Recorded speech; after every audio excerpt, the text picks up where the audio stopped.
Muito bem, chegamos na lição de número 3. Faremos agora o resumo desta lição com o título O Céu, o Destino do Cristão. Lembrando que a Bíblia deixa bem claro que nós somos concidadãos do céu, somos concidadãos dos santos da família de Deus, conforme Efésios capítulo 2, versículo 19, conforme Apocalipse capítulo 21, haverá um novo céu e nova terra e habitaríamos ali, juntamente com o nosso Senhor Jesus Cristo. O texto áureo Filipenses capítulo 3, versículo 20, mas a nossa cidade está nos céus, donde também esperamos o Salvador, o Senhor Jesus Cristo. Verdade prática, o crente deve viver a vida cristã com a mente voltada para o céu, como sua legítima esperança. Então a nossa esperança é esta: estaremos e moraremos para sempre com o Senhor. Leitura bíblica em classe se encontra em Filipenses capítulo 3, versículo 13, 14 e 20 e 21, e também Apocalipse capítulo 21, do versículo 1 ao versículo de número 4. Nós estamos agora na introdução desta lição, e a introdução está dizendo assim: ao homem natural é impossível discernir as coisas espirituais.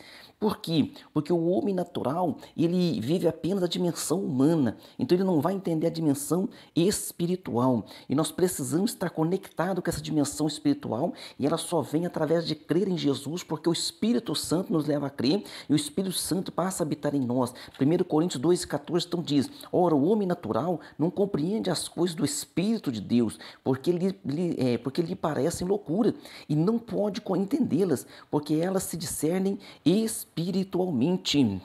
Então, é espiritualmente que ela se discerne. Por isso, a sabedoria humana apresenta diversas concepções enganosas a respeito do céu, a ponto de negar a sua existência. Então, até mesmo a existência dos céus, ela é negada pelo homem natural. E basta nós olharmos para a natureza, basta nós olharmos para aquilo que Deus criou, que nós vamos ver a grandeza de Deus. Basta olhar para dentro de nós mesmos, para o ser humano, a complexidade do ser humano, que nós vamos enxergar Deus em tudo isso.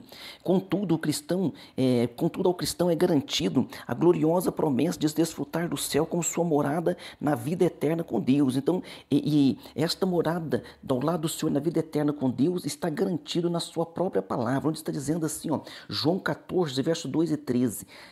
Não, começa dizendo no versículo 1, não se turbe o vosso coração, credes em Deus, também em mim. Aí vem o verso 2, na casa de meu pai há muitas moradas, se não fosse assim, eu vou-lhe teria dito, pois vou preparar-vos lugar. Versículo 3, e se eu for e vos preparar lugar, virei outra vez e vos levarei para mim mesmo, para que onde eu estiver, estejais vós também. Essa é a promessa do Senhor Jesus Cristo para as nossas vidas, e a promessa dele é fiel. A promessa do Senhor Jesus Cristo, ela não falha e ela não volta atrás, porque diz a Bíblia, nem passarão os céus e a terra, porque haverá um novo céu e nova terra, mas as palavras do Senhor não passam. Nós vamos aprendendo com a descrição, que quando fala em Apocalipse 21, eis que vejo um novo céu e nova terra. Esse novo céu está falando do céu atmosférico e do céu no sentido das estrelas e das galáxias, Porque o céu dos céus, onde habita o Todo-Poderoso, ali, já habita a glória de Deus, a perfeição de Deus. Parte 1, o céu, o alvo de todo cristão. No item 1,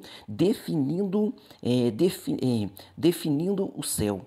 A palavra hebraica Shamaim, que significa céu, lá em Gênesis 1 e 1 está escrito, no princípio criou Deus os céus, no plural, os céus e a terra. Por que os céus? Porque tem o céu atmosférico das nuvens, onde os pássaros voam, tem o céu, o céu no sentido das estrelas, das galáxias, espaço sideral, e tem também o céu dos céus, aonde habita o Todo-Poderoso, aonde habita o nosso Deus.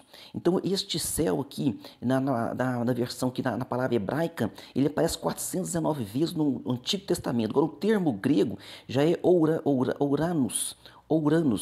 E essa tradução céu, ela aparece 280 vezes no Novo Testamento com dois sentidos. Então, quando você lê ali a palavra céu, ela tem dois sentidos. O primeiro, como firmamento, universo, atmosfera. E o segundo, como céus siderais e estrelados, região acima dos céus siderais, sede da ordem das coisas eternas e perfeitas, onde o próprio Deus habita, Onde habita as coisas celestiais. Então, nas traduções da Bíblia em língua portuguesa, a palavra Shamaim foi traduzido por altura, e Ouranos como algo elevado. Então são essas traduções. Ambas as palavras são usadas para se referir a três locais distintos. Então são três locais distintos, por isso que no item 2 nós vamos ver aqui que Paulo foi arrebatado, ele diz, ao terceiro céu. Então são três locais distintos: o céu atmosférico, no item 2, universo ou firmamento dos céus, onde nós vamos ver as estrelas, pode-se observar galáxias, né? Bilhões de estrelas, bilhões de galáxias, porque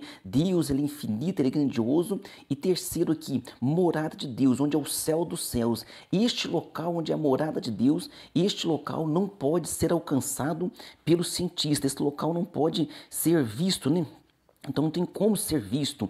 Olha só em Isaías 63:15, atenta desde os céus e olha desde a sua santa e gloriosa habitação, onde estão o teu zelo e as tuas obras poderosas? Uma pergunta, a ternura das tuas entranhas, das tuas misericórdias, detém-se para comigo. Então, ao início do versículo, atenta desde os céus e olha desde a tua santa e gloriosa habitação. Então Deus habita no alto e sublime trono. Por isso que nós falamos, né? O nosso Deus, ele é transcendente, habita nesse alto e sublime trono, mas ele também é imanente, está conosco. Por isso que o próprio Isaías profetiza que nasceria Jesus e o nome dele seria o quê? Emanuel. O que é Emanuel? É Deus conosco. Então Jesus é Deus conosco. Nós vamos para o item 2 aqui da primeira parte. No item 2, o céu conforme o ensino de Paulo. O apóstolo Paulo foi arrebatado até o terceiro céu. E isso está registrado em 2 Coríntios capítulo 12, versículo 2, onde ele conta essa história, né?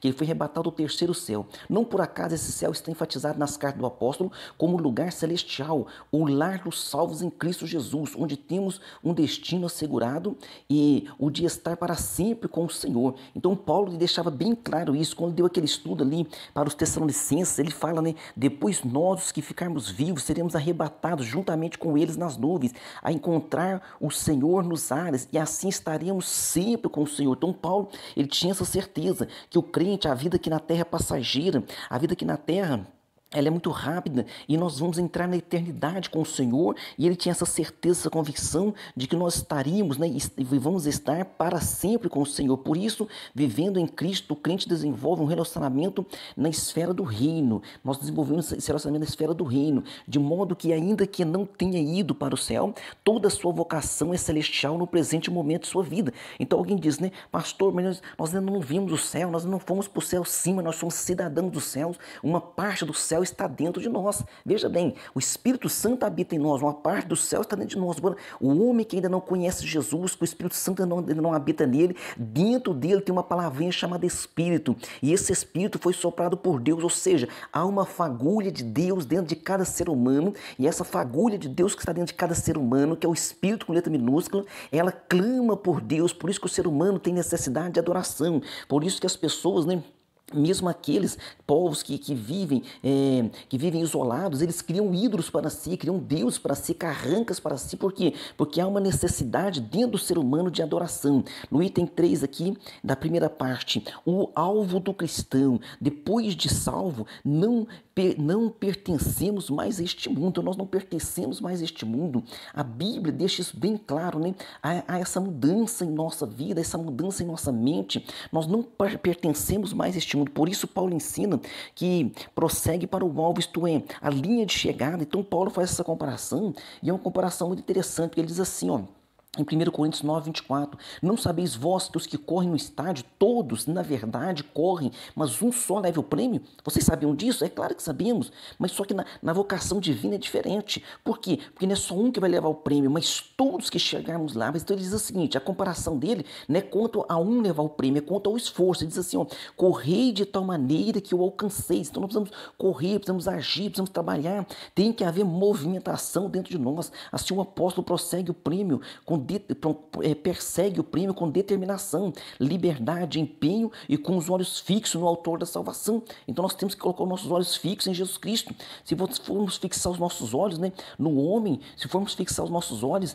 nas muitas realidades humanas, mas Hebreus 12:2 diz, olhando para Jesus, o autor e consumador da fé. Então nós precisamos olhar para Jesus e não olhar para a vida alheia. Ah, porque o pastor fulano fez isso, porque a igreja ciclana fez aquilo. Jesus jamais decepcionou ou vai decepcionar alguém. Igualmente o cristão passa a ter o céu como alvo por causa da soberana vocação. Então há uma vocação dentro de nós, dada pelo Espírito Santo, e essa vocação nos faz nos inclinar para as coisas que são de cima, para as coisas que vêm de Deus. Então nós precisamos nos dedicar a isso. Então a orientação bíblica em Colossenses 3:2 dizendo: pensai nas coisas que são de cima e não nas que são da terra, porque as coisas da terra, elas acabam tirando o nosso tempo, tirando o nosso alvo. Ah, pastor, mas nós não tem que trabalhar, cuidar da nossa vida terrena. É claro, tem que fazer tudo isso, mas não pode deixar o principal, que é a vocação principal. Às vezes você tem uma vocação numa profissão, tem uma vocação nisso, tem uma vocação naquilo, mas a vocação maior nossa é passar a eternidade com o nosso Deus. Essa vocação foi dada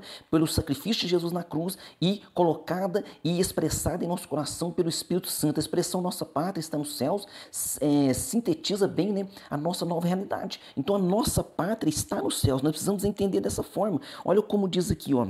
Assim que já não sois estrangeiros, nem forasteiros, mas concidadãos dos santos e da família de Deus. Somos concidadãos, então nós somos concidadãos dos santos e da família de Deus. Você é concidadão da família de Deus. O que é concidadão? É da mesma cidadania, da mesma localidade. Então a nossa localidade é os céus. Nós vamos morar com o Senhor, vamos passar a eternidade com Ele. Então veja bem, para viver a plenitude da cidadania, o cristão peregrina para algo perfeito, absoluto, que finalmente terá o corpo abatido, transformado conforme o corpo glorioso do nosso Senhor Jesus Cristo. Isso é a promessa de Deus. 1 João 3:2. Amados, agora somos filhos de Deus e ainda não é manifesto o que havemos de ser, mas sabemos que quando Ele se manifestar, quer dizer, quando Jesus arrebatar a igreja, seremos semelhantes a Ele, porque assim como é, o veremos. Então nós o veremos face a face e seremos semelhantes a Ele. Essa promessa é promessa bíblica, é promessa divina. Vamos para a parte 2. A descrição do céu segundo o livro do Apocalipse, no item 1, o novo céu e a nova terra, depois da abertura dos 7 selos, conforme o Apocalipse 6, em que predomina a desordem, a tribulação, nós chamamos de grande tribulação e juízo. Então nós vamos ver o que nós vamos ver após isso no Apocalipse. O Apocalipse fala da grande tribulação, fala dos juízos de Deus, mas depois o quadro revelado na sequência é do novo estado eterno. O apóstolo João diz que o primeiro céu e a primeira terra passaram, o mar já não existe. Este mar que não existe, alguns estudiosos entendem, né, que fala multidões de nações. Por que as nações já não existem? Porque lá no novo céu e nova terra não haverá, igual nós temos hoje, várias nacionalidades, né? Brasileiro, americano, alemão, japonês, não. Lá é um povo só, porque o povo de Deus aqui na terra já é um povo só. Então ele diz, o mar já não existe mais. Este céu também Uranus é o espaço astronômico, não se trata da habitação eterna de Deus. Então, quando eu falo novo céu e nova terra, é o céu atmosférico e o céu que nós conhecemos das estrelas e das galáxias. Se hoje já é tão bonito, né, observar o céu, já é tão bonito observar as galáxias, imagina o novo céu, imagina a nova terra, onde nós vamos estar habitando para sempre com o Senhor. E diz assim, né, Apocalipse 21, e viu um novo céu e nova terra, porque já o primeiro céu e a primeira terra passaram, e o mar já não existe. O adjetivo grego kainos, novo, que aparece no texto, traz a ideia de novo com respeito à forma, fresco, recente, não usado. Nesse sentido, o novo céu é um lugar sem precedentes, incomum e desconhecido. Isaías profetizou também sobre isso. Então nós vamos ver como Deus é infinito. Se hoje a natureza já é tão bela, o planeta é tão belo, a atmosfera é bela, o céu estrelar, o céu das estrelas, das galáxias é tão belo, imagine então o que não será, né? O novo céu e nova terra. Isaías 65:17 fala sobre isso, dizendo, porque eis que eu crio céus novos e nova terra, e não haverá lembrança das coisas passadas, nem mais se recordarão. Quando diz não haverá lembrança, nem mais se recordarão, não é porque nós vamos ter uma amnésia no céu, é porque quando nós estivermos no novo céu e nova terra, Apocalipse 21:4 diz que ele vai enxugar toda a lágrima. Não haverá lembrança, por quê? Porque a novidade que nós vamos estar vivendo não haverá em nossa mente agora transformada, nossa mente que estará nesse novo corpo, né? Então se nós teremos um novo corpo, essa mente renovada nossa, não haverá uma amnésia, nós saberemos quem nós fomos, porque nós chegamos lá pelo sacrifício de Cristo, mas aquelas coisas ruins, não haverá lugar, espaço em nossa mente, porque nós vamos estar habitando em coisas novas, experimentando sempre coisas novas, porque Deus verdadeiramente, Ele é infinito. O apóstolo Pedro confirmou essa grande esperança. Pedro então diz assim, ó, 2 Pedro 3:13, mas nós, segundo a sua promessa, aguardamos novos céus e nova terra, em que habita a justiça. Esse lugar é o destino do cristão, um novo lar completamente redimido, sem qualquer semelhança com o mundo antigo. Então, da Apocalipse 21:5 diz, né, eis que faço nova todas as coisas. Então, a Bíblia Sagrada inteira está confirmando tanto o Velho Testamento como o Novo Testamento. Ele fará nova todas as coisas. No item 2, que é da segunda parte, a linda cidade como a nossa nova morada. No versículo 2 de Apocalipse 21, o apóstolo João faz menção à descida da cidade santa, e somente a partir do versículo 9 é que ele começa a descrever a beleza dessa cidade. Por meio de passagem do Novo Testamento, a nova Jerusalém pode ser descrita como a morada de Deus, a pátria dos salvos, lugar em que os santos habitarão. Assim cremos e afirmamos que essa linda cidade será um lugar em que Deus e o Cordeiro são o seu templo. Então a própria Bíblia diz, né, João diz, eu não vi ali templo. Por quê? Porque o próprio Deus e o Cordeiro é o seu templo. Olha que perfeição, olha como Deus é maravilhoso, como Deus vem confirmando essas bênçãos, né? Então confirma aqui Filipenses 3:20, mas a nossa cidade está nos céus, onde também esperamos o Salvador, o Senhor Jesus Cristo. Então é a nossa nova pátria, e ela já habita dentro de nós através do Espírito Santo. Em Apocalipse 21, versículo 22 e 23, e nela não vi templo. Então João falou, não vi templo, porque o seu templo é o Senhor, Deus Todo-Poderoso e o Cordeiro. E a cidade não necessita de sol, nem de lua, para que nela resplandeçam, porque a glória de Deus a tem alumiado. E o Cordeiro é a sua lâmpada, e o Cordeiro é a sua lâmpada, ou seja, não haverá sol, porque o próprio Jesus ele é chamado de sol da justiça. Então, pelo próprio Deus estará ali, o Senhor Jesus Cristo estará ali. Então, ali eles é a claridade, o próprio Deus é a claridade desse novo céus, né, dessa nova terra. Olha como que é gloriosa a descrição.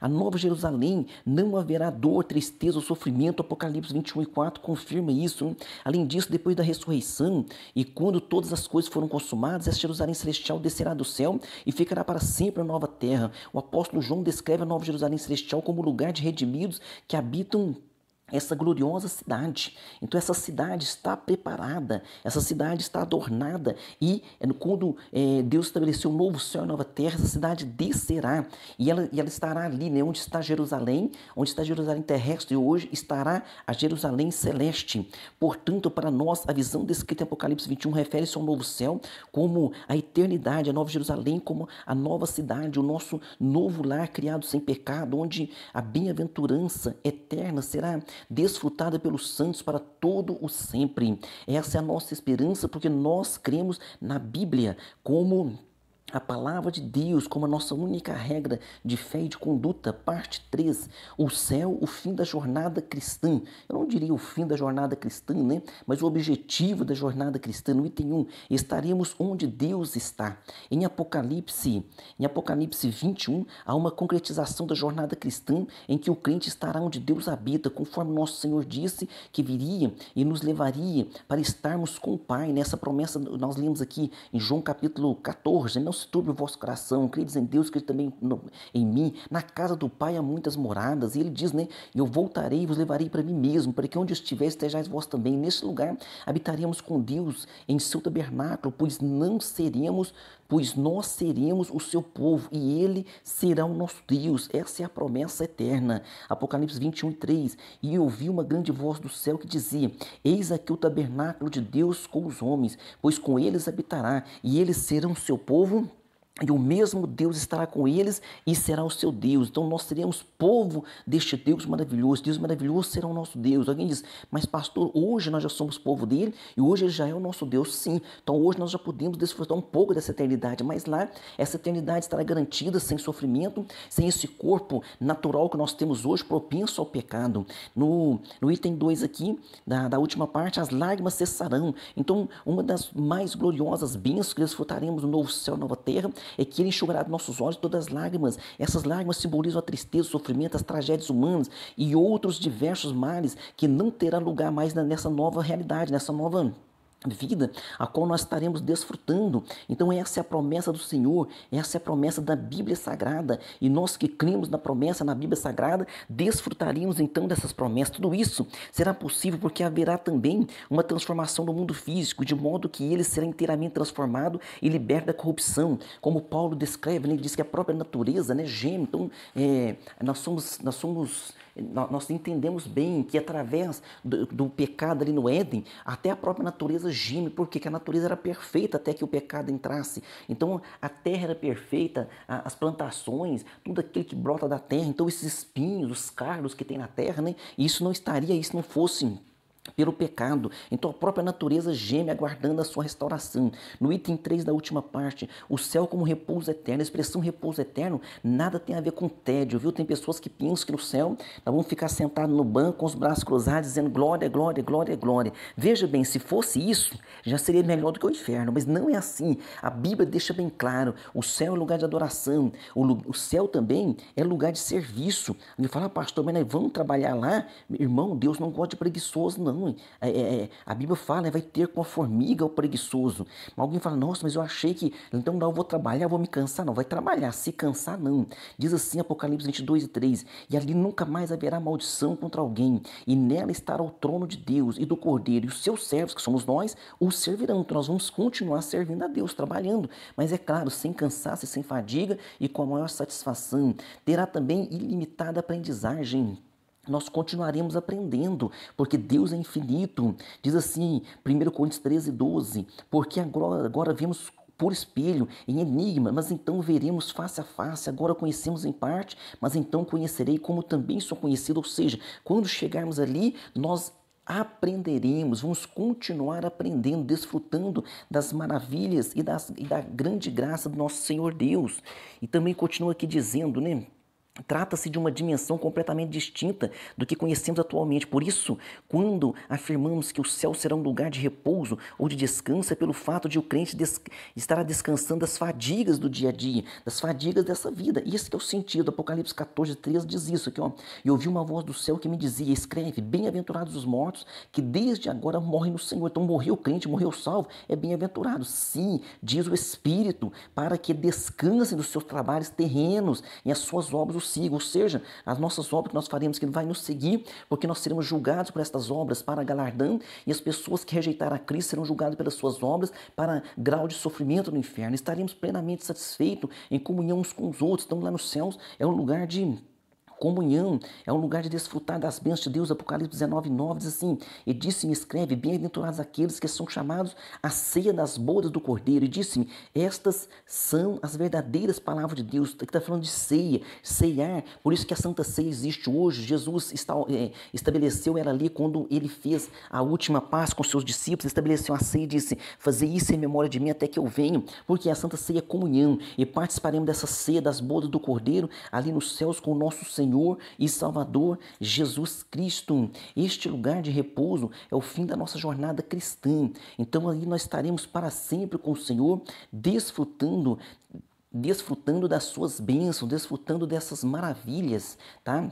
Então, portanto, toda a nossa vida cristã atual deve ser vivida com a mente voltada para a realidade que é os céus. Nós temos que tomar esse cuidado, que é pensar nas coisas que são de cima e não nas que são da terra. Não quer dizer para você ficar alienado com as coisas terrenas de forma alguma, mas que você saiba dar o valor. Um carro é bom, é necessário.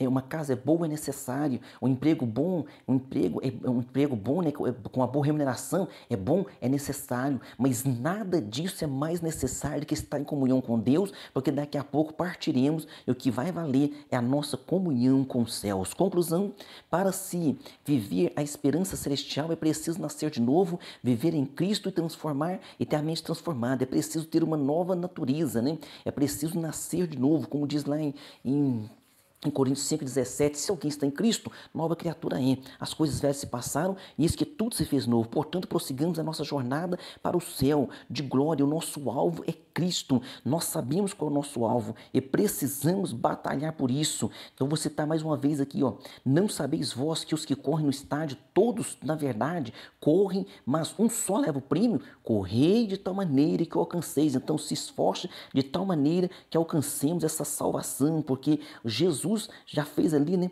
Jesus fez Jesus já morreu por nós na cruz do Calvário. Precisamos seguir as suas pisaduras. Vamos para nossas perguntas. Número 1. Dos 3 locais aplicados à palavra céu, qual o mais importante para o cristão, de acordo com a lição? O mais importante é o terceiro céu, né? Onde habita as coisas celestiais, onde está ali o Deus Todo-Poderoso sentado no seu trono, onde está o paraíso, instalado ali debaixo do trono de Deus, lugar de delícias, que os que morrem em Cristo estão ali aguardando o arrebatamento da igreja. Pergunta 2. O que o apóstolo mostra com expressão? A nossa pátria está nos céus. Então o apóstolo mostra o quê? Ele mostra que a nossa cidadania, ela é celestial, conforme Efésios 2,19. Nós somos concidadãos dos santos e da família de Deus. Olha que coisa maravilhosa. Pergunta 3, segunda lição, como o apóstolo João descreve a Nova Jerusalém como o lugar de redimidos, que habita a gloriosa cidade. Então a Nova Jerusalém, ela é descrita, né, como uma cidade maravilhosa, plena, perfeita, e aonde nós habitaremos esse novo céu, nova terra, e essa Nova Jerusalém estará estabelecida nessa nova terra. Pergunta 4. Cite uma das mais gloriosas bênçãos que desfrutaremos no céu. Qual é? Tão diversas, né? Infinitas também, mas uma das maiores dela é que Deus enxugará dos nossos olhos toda lágrima. Então lá não haverá tristeza, não haverá dor, não haverá rancor, não haverá ódio, não haverá velório. Então um lugar realmente maravilhoso. Pergunta 5. De acordo com a lição, como nossa vida cristã atual deve ser vivida? Ela deve ser vivida com a mente voltada para as coisas de Deus, para as coisas do céu, onde há uma verdadeira esperança. Então que Deus nos auxilie, nos ajuda e nos fortaleça cada dia mais. Amém? Deus abençoe você e sua família e até a próxima aula.